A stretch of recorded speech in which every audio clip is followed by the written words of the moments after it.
Assalamualaikum warahmatullahi wabarakatuh.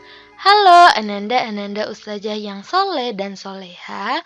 Ustazah harap kita semua dalam keadaan sehat walafiat dan baik-baik saja. Kembali lagi bersama Ustazah Wahdini. Sebelum kita memulai pembelajaran, alangkah lebih baiknya jika kita berdoa terlebih dahulu. Yuk kita mulai berdoa. Bismillahirrahmanirrahim. Rabbi zidni ilman warzuqni fahman. Amin. Alhamdulillahirrabbilalamin. Semoga Allah Subhanahu wa ta'ala senantiasa kita membantu untuk bisa memahami materi pada hari ini. Nah, Ananda semuanya, materi kita kali ini adalah mengungkapkan pengalaman dan gagasan dalam bentuk cerita pendek. Dengan kompetensi dasar 4.6, mengungkapkan pengalaman dan gagasan dalam bentuk cerita pendek dengan memperhatikan struktur dan kebahasaannya. Jadi, Ananda diharapkan mampu untuk mengetahui langkah-langkah menulis cerpen. Yang kedua, memahami cara membangun karakter tokoh. Lalu, ada prinsip di dalam menulis, yaitu tulis sekarang, jangan takut gagal, jangan menyerah untuk terus mencoba menulis. Nah, jadi langkah-langkah dalam menulis cerpen itu ada beberapa hal. Nah, menulis cerpen tidaklah sulit karena siapapun bisa menulis, asalkan mau mencoba. Nah, langkah yang pertama itu ada mencari ide. Jadi, ketika mencari ide, terkadang muncul ketika kita melewati hari-hari. Maksudnya, mungkin ketika Ananda sedang berjalan ke sekolah, melihat seseorang ataupun perjuangan seorang ayah mengantarkan anaknya untuk pergi ke sekolah.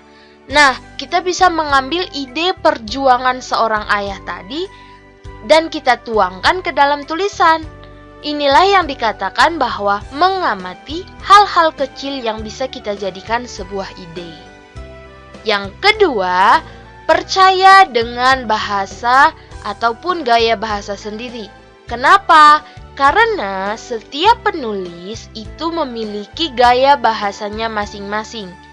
Jadi, gaya bahasanya tadi akan menjadi ciri khas dari seorang penulis. Antara A dengan B itu pasti memiliki perbedaan.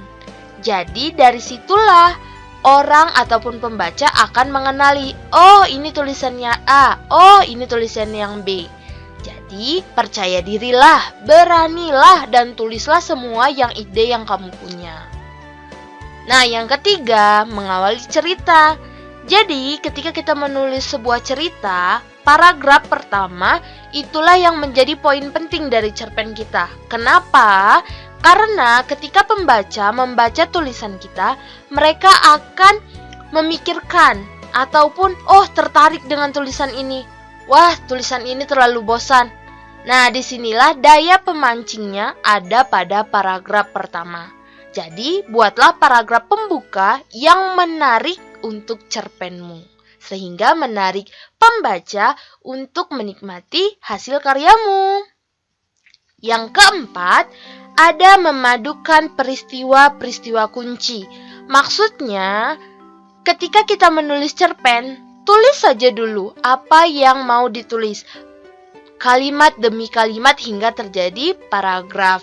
Jadi, ketika kita sudah menulis, alur cerita yang kita buat sendiri akan terbentuk dengan paragraf, yaitu paragraf 1 dan paragraf yang lainnya.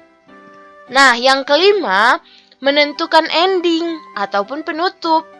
Nah, paragraf penutup itu sama pentingnya dengan paragraf pembuka.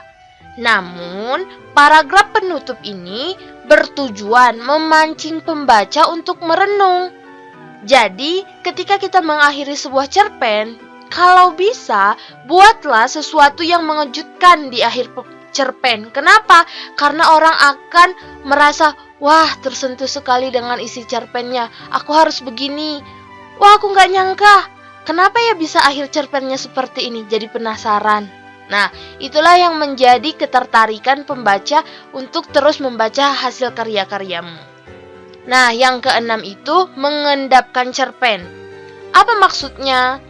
Nah, ketika kita telah selesai membuat sebuah karya, kita terlebih dahulu menyimpannya. Nggak usah dulu ditunjukkan sama orang lain. Kenapa? Karena ketika kita membaca kembali, pikiran kita itu lebih refresh, lebih fresh. Jadi, kita bisa membaca kembali. Nah, dari situlah kita bakalan mengetahui kelemahan-kelemahan ataupun kesalahan-kesalahan yang ada dalam cerpen kita. Bisa saja dari salah pengetikan, atau ketidakcocokan kalimat satu dengan kalimat yang lain, atau tidak sesuai dengan bahasa baku. Karena sebuah karya itu harus bisa menilai cerpen itu secara objektif. Dilihat dari beberapa hal tadi, seperti EYD dan lain sebagainya. Yang ketujuh, menyunting cerpen. Nah, jadi setelah kita endapkan tadi, kita udah tahu nih bagaimana kesalahannya. Nah, dari sinilah kita harus memperbaiki, kita harus mengedit kembali tulisan kita hingga menjadi sempurna. Kemudian, setelah kita memperbaiki, yakinkan diri kita, mantapkan diri kita untuk mempublish karya kita sendiri. Nah, yang terakhir, ketika kita sudah mempublish, jangan pernah merasa puas. Jangan pernah berhenti untuk menulis. Kenapa? Karena menulis ini diibaratkan seperti proses perjalanan. Kenapa? Perjalanan yang terus kita lakukan untuk menemukan sesuatu yang indah. Karena dari setiap perjalanan pasti ada hikmahnya. Jadi kita semakin giat menulis, semakin giat, pasti tulisan kita pun kemampuannya akan terus kita gali sehingga menjadi lebih baik lagi. Karena semakin kita sering menulis, berarti semakin berlatih untuk terus berkembang. Oke, Ananda semua? Nah, hal yang tak kalah pentingnya adalah membangun karakter tokoh. Jadi di dalam cerpen ada yang dikatakan dengan penokohan kan, seperti unsur intrinsik. Nah, ada 4 cara bagaimana seorang penulis tersebut membangun karakter tokoh dalam sebuah karya. Nah, perhatikan slide berikutnya ya. Yang pertama itu melalui ucapan-ucapan tokoh. Jadi, cara berbicara orang lembut dengan keras pasti berbeda. Orang yang sopan dengan orang yang bengal pasti juga berbeda. Nah, jadi ucapan si tokoh menggambarkan karakternya. Yang kedua, melalui pemberian nama. Nah, dalam tulisan, penulis bebas bisa mendeskripsikan sikap melalui sebuah nama. Contoh, Dewi cenderung bersikap anggun dan keibuan. Bisa kita perhatikan dari beberapa cerpen bahwa jika ada seorang tokoh yang memiliki nama Dewi, pastilah cenderung bersikap anggun dan keibuan. Sedangkan Nicole itu cenderung bersikap kasar. Nah, yang ketiga yaitu melalui deskripsi yang disampaikan oleh penulis. Karakter yang disampaikan langsung oleh penulisnya. Contoh, Dila adalah seorang yang penyabar. Ia selalu memulai percakapannya dengan senyuman. Yang terakhir, melalui pendapat tokoh-tokoh lain dalam karya. Maksudnya adalah dialog antar tokoh. Jadi menjelaskan karakter melalui dialog tokoh dengan tokoh yang lain yang ada di dalam cerpenmu. Nah, Ananda sekalian, kita sebagai umat muslim, sesungguhnya kami benar-benar akan menguji kamu agar kami mengetahui orang-orang yang berjihad dan bersabar di antara kamu, dan agar kami menyatakan baik buruk hal ihwalmu. Nah, Allah telah berfirman dalam Quran surat Muhammad ayat 31. Apa yang bisa kita petik dari sini?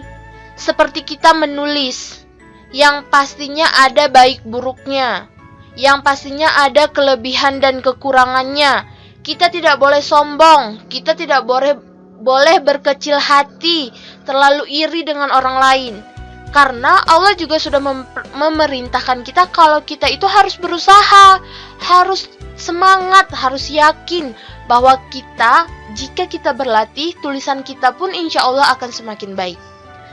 Nah, ananda-ananda semua, jadi kesimpulan untuk pertemuan kita hari ini, prinsip menulis cerpen yaitu tulis sekarang, jangan takut gagal dan jangan menyerah. Langkah-langkah menulis cerpen tadi ada 8. Membangun karakter tokoh bisa melalui beberapa hal. Nah, ananda-ananda yang soleh, demikianlah pertemuan kita untuk hari ini. Jika ada yang ingin ditanyakan, silahkan tanyakan kepada Ustazah. Ustazah akhiri dengan wabillahi taufik wa hidayah. Assalamualaikum warahmatullahi wabarakatuh. Sampai jumpa di pertemuan minggu depan.